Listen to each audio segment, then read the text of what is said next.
На какво заложи, за да се върне тима към победите?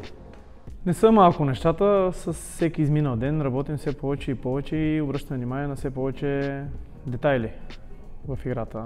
Променихме вече много неща. В началото нямахме време и трябваше да работим бързо. Съответно сега имаме все повече и повече време. Всеки един ден е ден, в който правим нови неща. Спартак приема лидера септември. Това ли е един от ключовете мачове през сезона? Всеки един мач за Спартак е ключов, тъй като искаме промоцията, търсим промоцията.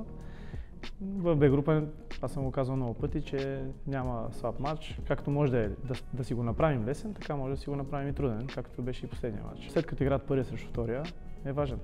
Коментирате ли евентуалното първо място в класирането при успех в неделя? Не мисля, че трябва да се отделя внимание и да се концентрираме върху тези неща.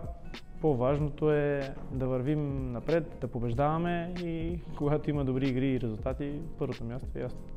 Най-добрата защита срещу най-резултатното нападение. Как виждаш мача? Мач с мач не си изхожда. Това според мен не трябва да се обръща внимание на тези детайли. Отново казвам, че зависи това как се подготви отбора, как ще ги разузнаем, каква тактика и стратегия ще подходим и така. Как се излиза срещу треньор с такава визитка като Краси Балъков? Само респект за господин Балъков, легенда на българския футбол, но едното няма нищо общо с другото. Съперници сме и се надявам да го победим.